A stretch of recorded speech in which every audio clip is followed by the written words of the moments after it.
और इस वक्त बड़ी खबर आ रही है जम्मू कश्मीर के हंदवाड़ा से, जहां पर सुरक्षा बल और आतंकियों के बीच मुठभेड़ हुई है और पूरे इलाके में इस वक्त सर्च ऑपरेशन चल रहा है। तो हंदवाड़ा में सुरक्षा बल और आतंकियों के बीच मुठभेड़ जारी है। सर्च अभियान के दौरान आतंकियों ने फायरिंग की थी और अब तक का जो अपडेट सामने आ रहा है उसमें एक जवान जख्मी हुए हैं, 2 से 3 आतंकियों को सुरक्षा बलों ने घेर रखा है। रात में सर्च ऑपरेशन के दौरान आतंकियों ने गोलीबारी की थी। आसिफ कुरैशी हमारे साथ जुड़ गए। आसिफ, फिलहाल जो पूरा ऑपरेशन है उसकी स्थिति क्या है, क्या अपडेट है उसको लेकर? देखिए, सुरक्षा बलों का ये ऑपरेशन राजवार के जंगलों में शुरू हुआ था और क्रमभूरा नाम के गांव के आसपास जब सुरक्षा बल रात को तलाशी अभियान चला रहे थे तो इलाके में हुए छुपे मिलिटेंट्स ने सुरक्षा बलों पर फायरिंग कर दी, जिसमें जम्मू कश्मीर के पुलिस के एक जवान के जख्मी होने की खबर आई। उसके बाद कॉर्डन को और तगड़ा करके यहाँ पे छुपे हुए मिलिटेंट्स को ढूंढने की कोशिश की गई और अब से थोड़ी देर पहले दोनों ओर से गोलीबारी हुई है, यानी मुठभेड़ शुरू हो गई है।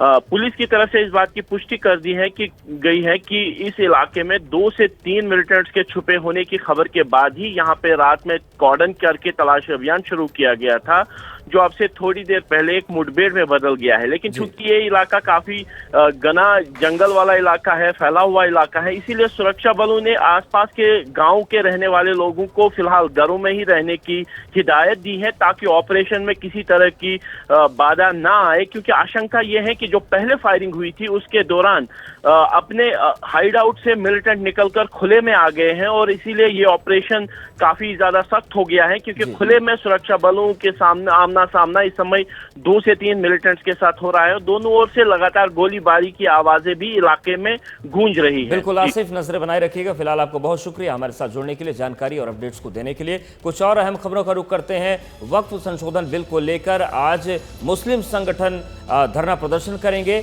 All India Muslim personal law board ने विपक्षी दलों को भी इस प्रदर्शन में आमंत्रित किया है और जो प्रदर्शन है ये 10 बजे से लेकर दोपहर 1 बजे तक चलेगा।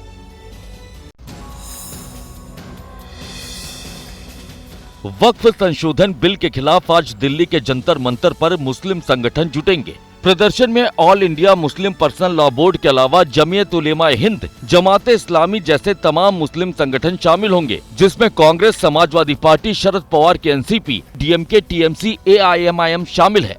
उद्धव ठाकरे की शिवसेना और अकाली दल को भी धरने में शामिल होने के लिए न्योता भेजा गया है। इसके अलावा वक्फ संशोधन बिल के लिए बनी जेपीसी के भी तमाम सदस्यों को बुलावा भेजा गया है। वक्फ संशोधन बिल के खिलाफ all India Muslim personal law board के प्रदर्शन पर जेपीसी अध्यक्ष जगदम्बिका पाल का भी बयान सामने आया है। All India Muslim personal law board ने जो अपनी बातें रखी थी उसको हमने केवल संज्ञान भी नहीं लिया था, हमने बल्कि उसको अपनी रिपोर्ट का हिस्सा भी बनाया है। हालांकि केंद्र सरकार का दावा है कि वक्फ संशोधन बिल से गरीब मुस्लिमों को फायदा होगा। जो बिल आया है गरीब मुसलमानों को फायदा करने के लिए ही ये बिल पास हो रहा है। महाराष्ट्र की देवेंद्र फडणवीस सरकार में मंत्री बाबा साहेब पाटिल ने मुख्यमंत्री पद को लेकर ऐसा बयान दे दिया है जिससे राज्य का सियासी पारा चढ़ सकता है। में वो क्षमता है, काम कर सकते हैं, प्रशासन में पकड़ है, इसलिए मैं दादा को मुख्यमंत्री होना चाहिए, मेरा व्यक्तिगत मत है वो। महाराष्ट्र सरकार में मंत्री बाबा साहेब मोहन राव पाटिल का ये बयान ऐसे वक्त में आया है जब बिना किसी परेशानी के देवेंद्र फडणवीस सरकार चला रहे, लेकिन एनसीपी कोटे से मंत्री बाबा साहेब मोहन राव पाटिल को भरोसा है कि आने वाले दिनों में अजित पवार ही महाराष्ट्र की कमान संभालेंगे। में वो क्षमता है, काम कर सकते हैं, प्रशासन में पकड़ है, राज्य के पूरे डेवलपमेंट कैसा करना मालूम है, इसलिए मैं दादा को मुख्यमंत्री होना चाहिए, मेरा व्यक्तिगत मत है वो। हालांकि बयान देते वक्त बाबा साहेब मोहन राव पाटिल मौजूदा सीएम देवेंद्र फडणवीस की तारीफ करना नहीं भूले। हालांकि दावा जरूर कर दिया कि अजित पवार जरूर सीएम बनेंगे। कैबिनेट मंत्री है, देवेंद्र फडणवीस का काम अच्छा नहीं है, बहू का भी काम अच्छा है और वो हमारे दादा मुख्यमंत्री आने वाले समय में हो जाएंगे। महाराष्ट्र में बीजेपी, शिवसेना और एनसीपी मिलकर सरकार चला रहे, ऐसे में बाबा साहेब मोहन राव पाटिल के बयान के बाद सवाल जरूर उठ सकते हैं। महाराष्ट्र के संभाजी नगर में औरंगजेब की कब्र को हटाने को लेकर आज जो हिंदू संगठन है वो प्रदर्शन करेंगे। वीएचपी बजरंग दल की तरफ से प्रदर्शन होगा जिले जो सभी जिले हैं उनके कलेक्ट्रेट में, और प्रदर्शन के बाद कलेक्टर्स को ज्ञापन सौंपा जाएगा।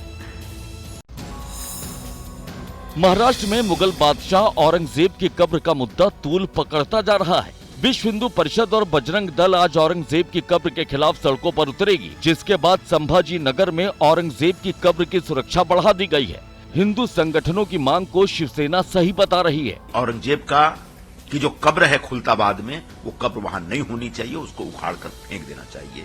इस प्रकार की डिमांड शिवसेना की तरफ से भी रही है और महाराष्ट्र सरकार से हम अपेक्षा करते हैं कि सरकार जितना जल्दी हो इस दिशा में कदम उठाए। हालांकि उद्धव ठाकरे की शिवसेना ने आरोप लगाया है कि औरंगजेब के नाम पर बीजेपी ही राजनीति कर रही है।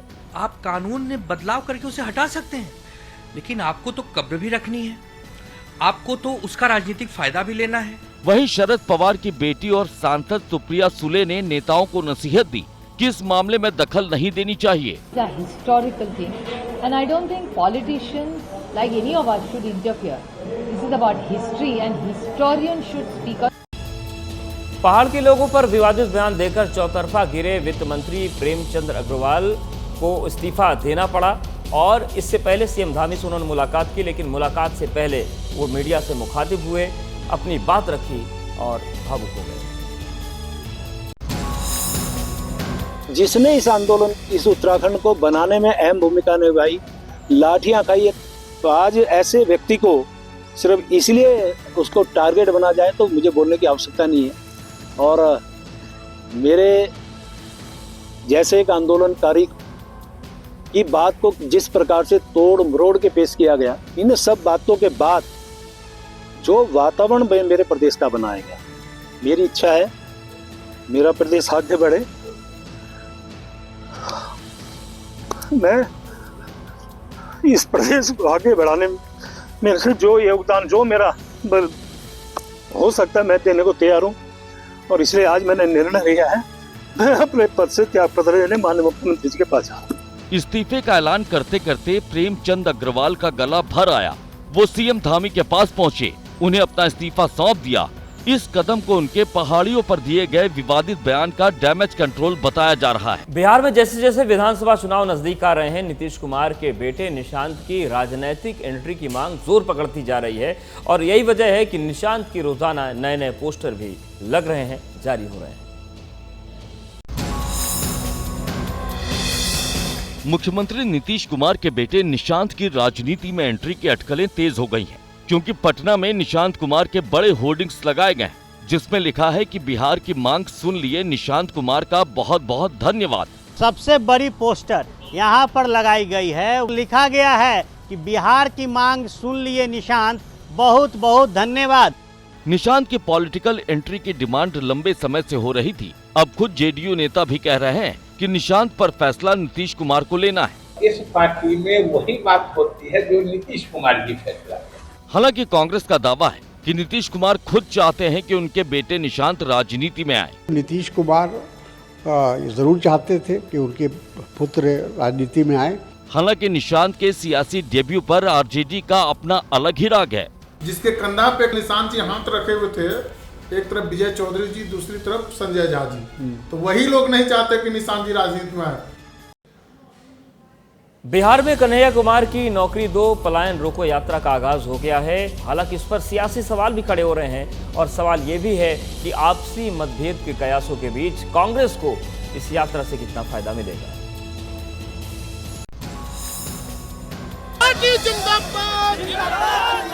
पश्चिमी चंपारण के भितिहरवा आश्रम में गांधी जी की प्रतिमा पर माल्यार्पण कर कन्हैया कुमार ने नौकरी दो पलायन रोको यात्रा का आगाज किया। यात्रा में कांग्रेस के युवा कार्यकर्ता जोश में दिखे। वैसे तो कांग्रेस की इस यात्रा के पोस्टर बॉय कन्हैया कुमार ही माने जा रहे हैं, लेकिन प्रदेश अध्यक्ष अखिलेश प्रसाद सिंह ने इस पर क्या कहा, ये भी सुनिए। ये यात्रा का जो नेतृत्व है वो ये मुद्दा कर रहा है, कोई एक व्यक्ति नहीं कर रहा है। भले अखिलेश प्रसाद सिंह इसे कन्हैया की यात्रा न मान रहे हो, पर कार्यकर्ता इसे कन्हैया की ही यात्रा मान रहे हैं। बदलाव होगा, बिल्कुल होगा बदलाव।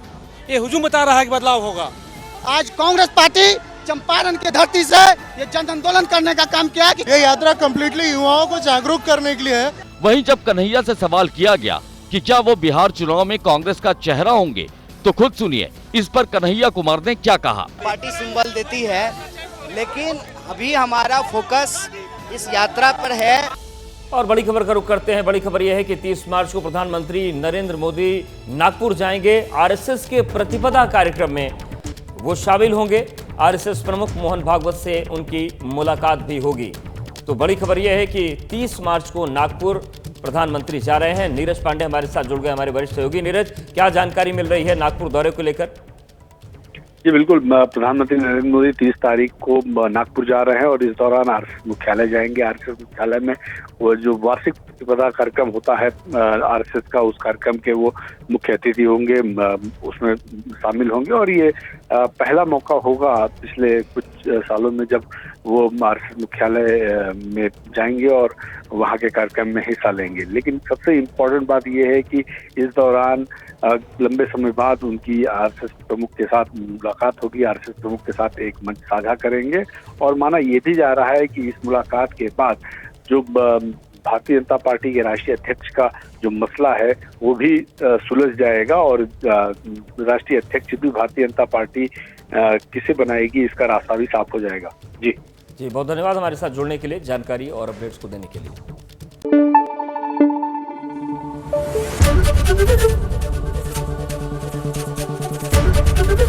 एबीपी न्यूज आपको रखे आगे।